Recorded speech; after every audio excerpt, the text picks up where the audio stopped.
Okay, like I said, the colors are about where you're from. If you're from a place that has nothing but fields, there's a lot of fields, farms around here in West Virginia. There's also city parts of West Virginia. I live in a country, so for farms, if you just want to play, you play an airsoft, coyote hunt, and that's one of the reasons I made this, lay in a field, shoot coyotes, bobcats, fox. I also play airsoft and paintball. You can also use this for hunting if you do the bush rag style, which is the front of the suit as well.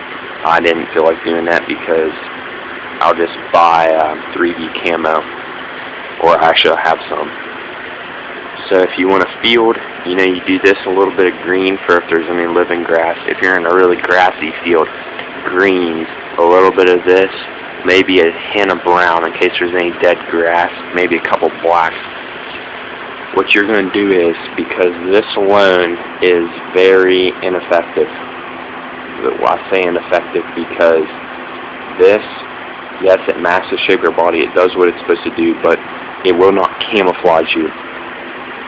To a trained eye, I'm not saying I'm a professional, but I have a pretty good eye for this stuff. Been in the woods my whole life. You can lay down with this and I'll pick you up if I walk within where I can see you. What I mean by see you is if you're 200 yards away, I'm not going to see you unless I have a pair of binoculars. If you're 50 yards away, I can see you. If you're 100 yards away, I can kind of see you in a field, not in woods. Okay? In the woods, you lay down on the ground, I can see you. If you have natural foliage in this, which is what I'm going to show you how to do, then I won't be able to see you as good. I can pick people out that have on ghillie suits, but it takes me a long time. So if I'm playing against somebody and I know they have one on, I'll look really hard. But if I know that nobody has them on and somebody, or if I think that nobody has them on and somebody actually does, and they surprise me, then I won't see them because I'm not looking for them. So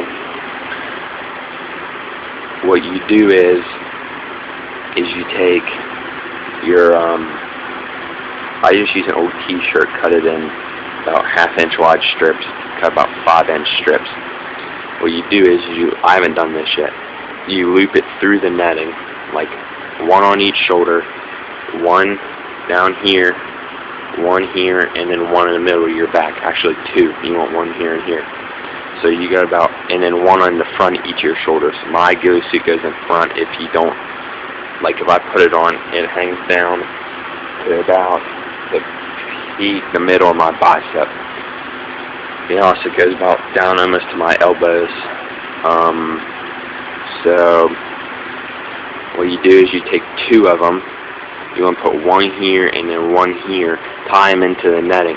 That way when you have to put your natural foliage, you lay it down, you tie the top one around it just like a single hand knot. You do the same thing to the bottom. The reason you have 2 is if you stick them up to where they look good, when you start walking or you have to run, they fall down every time and they look like junk because then the stems stick up and not the piece that you naturally see. So we have a lot of ferns around here. So what you do is you take your ferns and you stick them in here.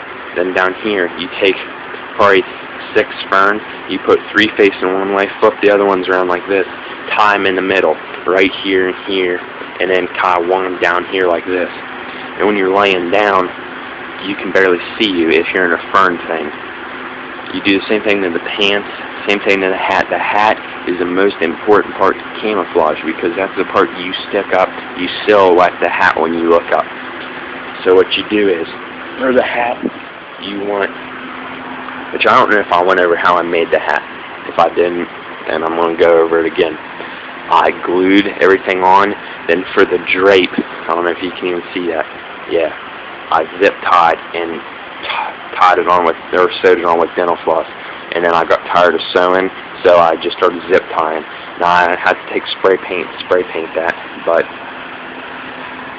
so you want, across the bill you want one, of course your burlaps can hang down, break up this crisp, clean line, but even with the burlap on, it still gives it a mound appearance, which if you stick your head up to see over foliage or grass or hay that's in front of you, then you're making yourself visible. So this is the most important part. You want stuff sticking up in the air. You don't want it like this high, because then it starts shaking around when you barely move. You want short stuff, about this high. Maybe not even that high. You want one on the side. You want maybe two in the front, maybe like one here, one here, one here. Then you want like maybe two that stick out from your bill. Same thing on the pants. You just want them covered with natural foliage. You don't want it too thick. You don't want it too thin. You're just going to have to find that. I'm not going to try to explain it to you. It doesn't take too long. What I do is I put on my ghillie suit and I lay at the edge of our woods, and I tell my mom or my dad, I say, call them and say, hey, come try to find me. If they find me, I add a little bit more camo, hide in a different spot. My mom last time walked like 2 feet away from me before she saw the top of my boots, or the back of my boots. She couldn't find me. So, another thing is, at the bottom of these, I let netting hang down just a little bit. I don't tuck these over my boots. I let the fabric drag on the ground. Now my old one, I didn't let do that. Or I did, but it got all ripped off because it was way too long. Like, it hung down this far. This stuff's only going to hang down about this far. It just breaks up that perfect shape of the bottom of your boots. Another thing is, you walk through a bunch of mud, it cakes on, then you're pretty good there. Another technique for your ghillie suit is, like I said, you dye your fabric. You can't spray paint it and then try to replace the dye with spray paint. You can't replace the dye with really anything. You need tea and coffee. If you don't have the money to buy the dye, which the dye is $3, but I understand $3 is kind of a good bit these days because stuff's getting kind of expensive. So if you spend all your money on everything else and then you can't get the dyes, you can use tea, coffee if your mom or dad has it. My mom drinks a lot of tea, my dad drinks a lot of coffee. So you can dye it and make it a real dark colors. You couldn't get your greens, but you could get out on those dyes. What I have here is a light green spray paint. This is the cheapest spray paint, about $1.25 at Walmart. Indoor, outdoor paint. It says interior, exterior right there. What you do is, those white things, spray paint them. If you use glue that shows up white, spray paint it. If you get spots on here that are too green, too brown, you can go back through and you can add more burlap, or this was supposed to be a lighter green than what that stuff turned out, which it is kind of.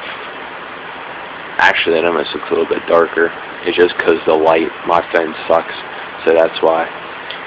But, so you can use this to spray and break up the camos, or you can use this if you do all natural, like if you do all natural and brown, or all natural and dot with tea, you can buy a cheap can of this spray paint, and then lay it down on the ground and take like black spray paint, and spray paint just go like X's, long X's. And you go back through with the green, and you can make crosses, or you can spray paint sections green. And it's not as good as the dye, but it's better than nothing. So, that's a video on how to make a ghillie suit. I'll show you how to make a drag bag and gun wrap. If you have any comments, if I did a terrible job, tell me. This is like the first video I explain how to do stuff, I think. Well, I showed that bottle bomb one, but I'm going to post one on how to make 2 kinds of potato guns probably this day. And so just comment if you want me to put anything else on, just, tell me. Okay, later.